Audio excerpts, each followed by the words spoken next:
Hello, peeps. I'm back. Hello, family.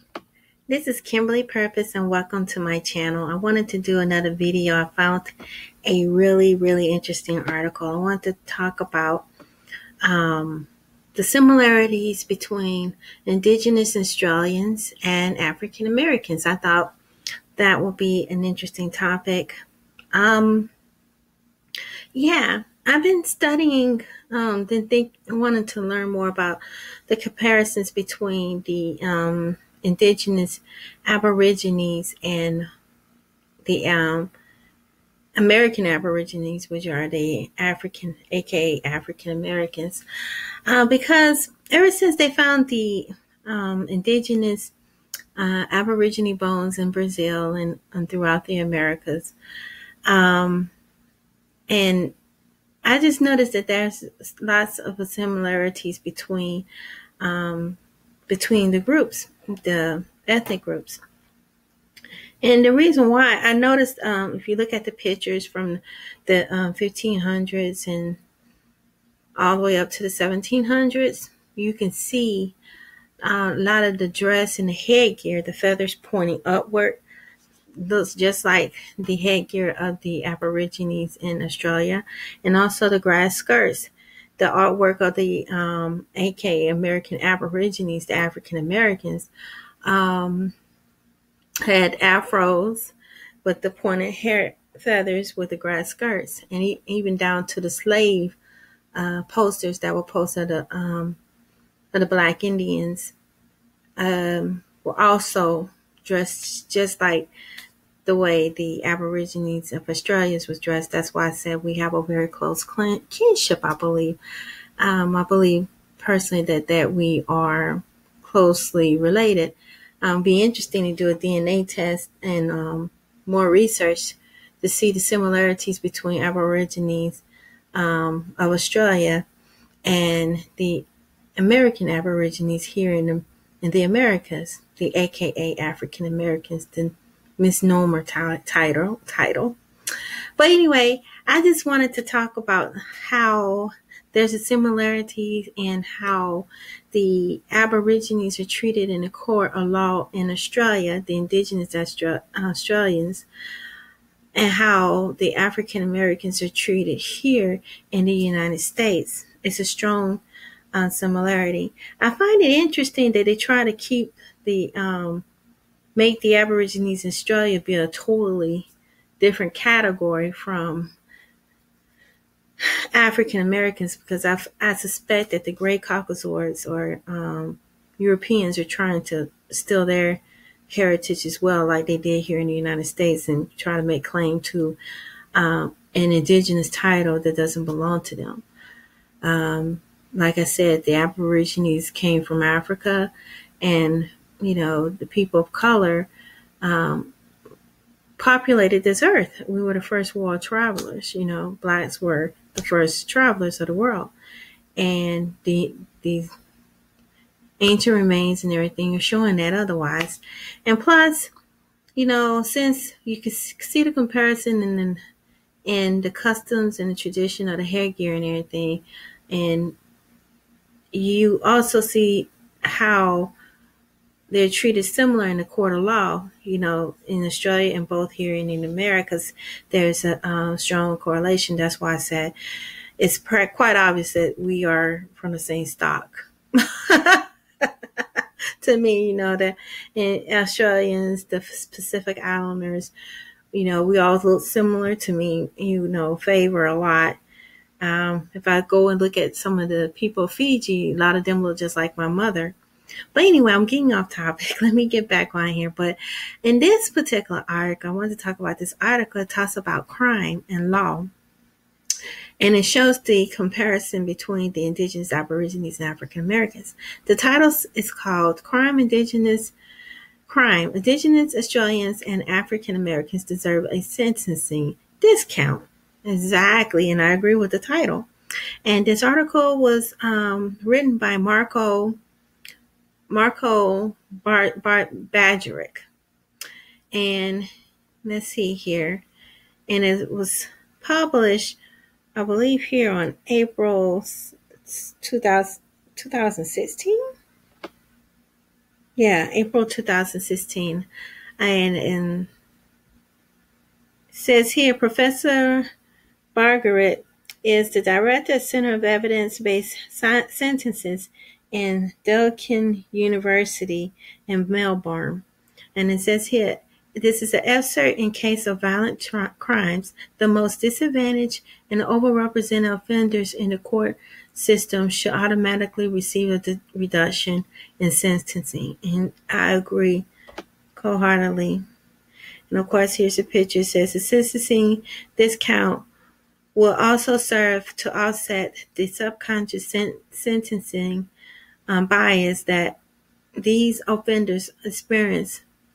Okay, and it's just, this picture is just a representation of the sentencing. You know, here in the United States, it's another form of slavery, modern day slavery, and they're trying to keep the whole narrative up. And if you all don't know, that Aborigines and Australians were also enslaved. They followed the same strategy that they did in the United States, same tactic of kidnapping people and throwing them into plantations. And I believe they did sugar plantations and around the 1800s in Australia, just like they did here in the United States and also in the West Indies. But let's continue. It says sentencing criminals involve the deliberate infliction of suffering and pain. There are many ways of determining how much hardship should be inflicted on many particular offenders. Australia and the United States are at the ends of respective spectrums.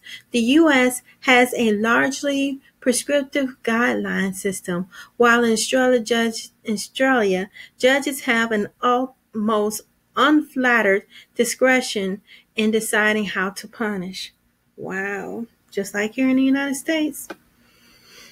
The system is saturated with gray, Caucasian judicial system, and a lot of times here in the United States, they do not give a lot of people who are accused a fair shake, especially if you are an Aborigine person of color.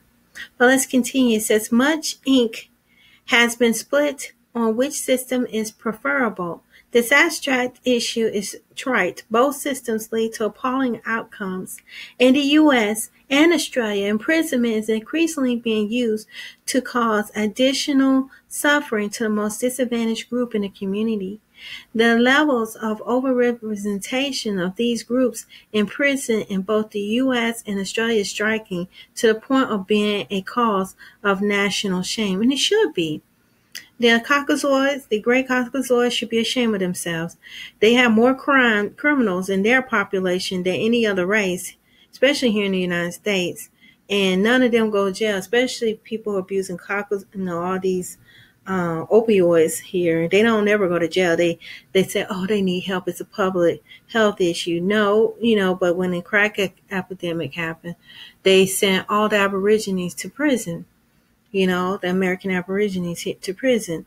And they're doing the same thing, I'm pretty sure in Australia as well. But let's continue and read on.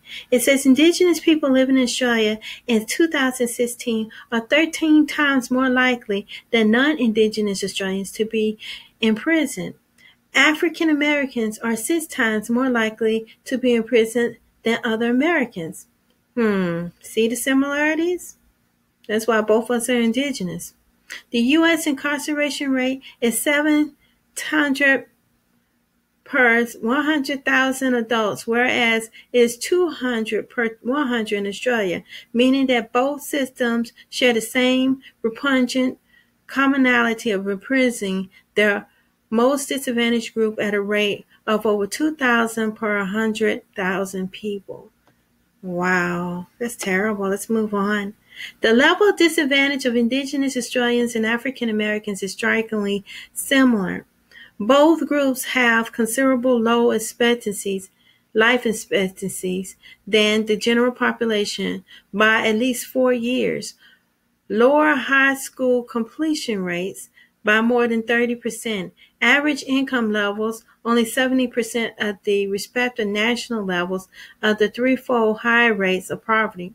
See?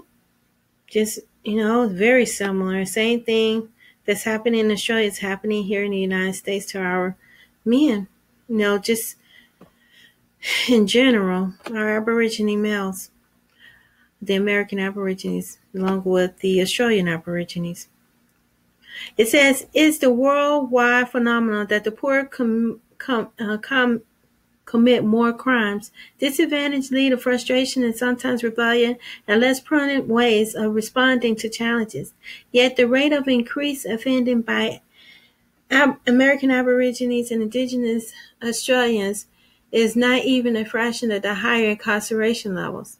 The overrepresentation of these groups in prison is largely due to ostensibly racially neutral but substantially discriminatory sentences, principles, and subconscious bias that exists in sentencing determination. Wow, that's by design, because it's gray caucasoids represent too many people in the courthouse.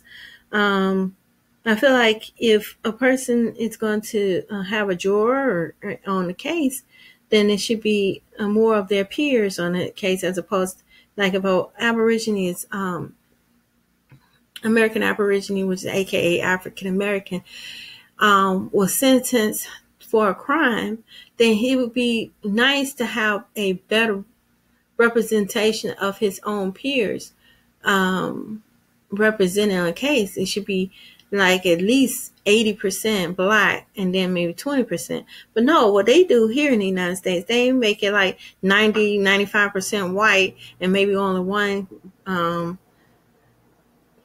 American Aborigine is actually on the case. And so, of course, or sometimes it's not. And if it's all white and, everybody know that grays tend to stick together and be on code, they don't listen to the evidence. They'll just put whatever because they don't care. The only people they care about are themselves. But let's continue. Thankfully, the possibility of at least partial solution exists. There are many considerations that are relevant to the setting of criminal sanctions. In both the U.S. and Australia, the two main ones are seriousness of the crime and the offender's prior criminal history. Depending on one's priors, the penalty for the same offense can often mean the difference between financial penalty and a term of imprisonment. A first offender found guilty of car theft will get a small fine. Commit the same offense with 20 prior convictions, you will almost guarantee a stint in prison. See, they need to do a comparison between the gray caucasoids to see if there's, I'm pretty sure you're going to see a disparity, a huge disparity between the two racial groups. But anyway, let's continue. The main problem faced by many Indigenous Australians and African American offenders is not that they commit disproportionately higher numbers of serious offenses, rather given they are committed more, usually minor offenses. They are more likely to have a prior conviction and therefore more heavily punished than the other offenders who are committed the same offense. And see, here in the United States, the Black community, the copper-colored community is oftentimes heavily policed by gray caucasoids. It's another article that was published about how that, the police department does not represent the community that they're policing. So if it's a black, copper-colored, bronze-colored community, which are us, and is 95% black or African American, then they'll have maybe 100% whites policing the area, or maybe 80% grays, gray Caucasians policing the area. Then they're going to lock up more people because they don't care about the community. They don't living in the community. They don't care about the community. They don't care about the people, so they lock them up more. And see, that is not fair. Whereas if it's a gray community, they have more gray cops representing them. They're going to be less likely to get arrested. So that's why a lot of gray caucasoids don't go to jail. Here in the United States, I want it the same way in Australia. The grays don't go to jail over there. But let's continue. Each time a person is sentenced for an offense, they should be principally sentenced for the offense only, not for what they have done in the past. They have already been punished for this. To do otherwise is involve either punishing a person for their purpose of character, which is far too tedious a commodity to justify inflicting pain on a person through the process of criminal sanctions, or double punishment. Exactly. They punish them again for the same crime. And that's what they do here in the United States. They do the same thing. And then if you have heavy, oversaturated grays policing the Aborigines, the American Aborigine communities, then of course, it's going to be heavily saturated. They're going to arrest them for stupid stuff, whereas if they were policing a gray caucasoid for the same crime, the gray caucasoid just walk freely, go, oh, okay, it's all right, you just go. But if it's a Aborigine to commit the same thing that's very minor, they'll lock them up, and then that they'll have a record. And if they get locked up again, they get more time, which is ridiculous. But let's continue.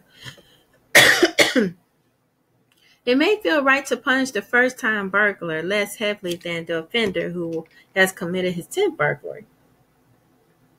However, imposing a sanction that affects much of what is meaningful to a person's life requires a more substantive justification than a mere impulse or urge to do so. The weight, according to prior convictions of both systems, will be considerably reduced, especially given that empirical data shows that in relation to serious forms of offending, prior convictions are a pure predictor of future offending. Exactly. A person could have been a teenager when they committed a crime, or really young, and then when they get older, they have a minor offense or something that come up, they look at them, oh, you were 16, you did this. But I'm 35 and I have you're going to have to do double time. See, stuff like that. They just put you in jail so they can get free labor and want to still continue the narrative of modern day slavery. But let's continue. The second reform that is necessary is to confer a sentencing discount to Indigenous Australians and African American offenders. This recognizes the profound link between economic and social deprivation and crime. It will also serve to offset the subconscious sentencing bias that these offenders experience. Even in supposedly racial neutral guideline sentencing systems, study shows that African Americans are subject to sanctions which are 5 to 12% more severe than other offenders. And that is so true. That is so true. And then what I can't understand is why can't they let them do some sort of training program or something? So while they're in jail, if they for minor offenses, when they get out, they can at least have a skill or trade that they can use to make some sort of income. And and then when you get out, a lot of times if you have a record, some places don't want to hire you. But it would be nice if they would take that away, for less minor offenses. And so, people can still make a living and be able to survive in the economy. But anyway, let's continue. It says there is one exception to this proposed discount. In relation to serious sexual and violent offenses devastated, even these offenses often have on the lives of victims, plus the fact that all people, no matter how poor, are aware of the hideous nature of such crimes.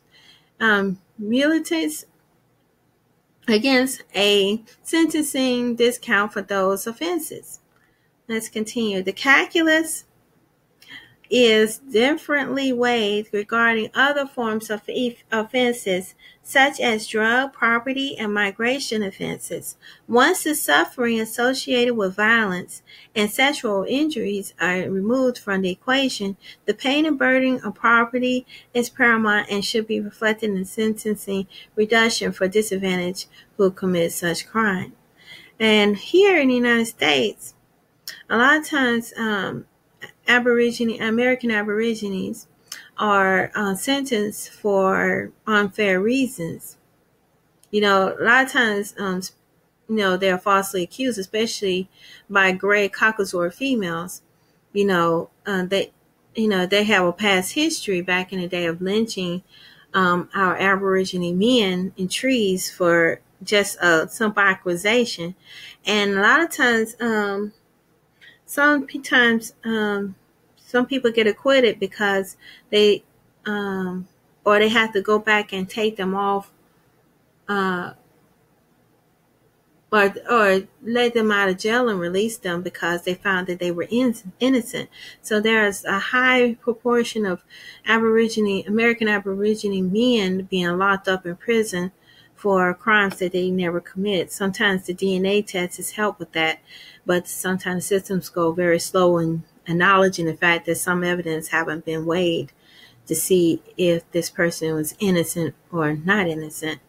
But anyway, I can go on and on. Let's continue. It says, disregarding prior convictions and concurring a significant sentencing discount will not cure the ills that make it more likely that Indigenous and African American offenders will commit crime.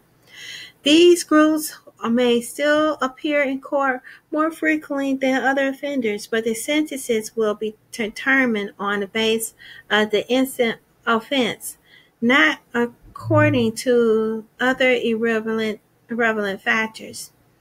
Sentences decided in this way will often mean that the difference between imprisonment and a fine for Indigenous Australians and African Americans, and indeed many other Australians and Americans with criminal records.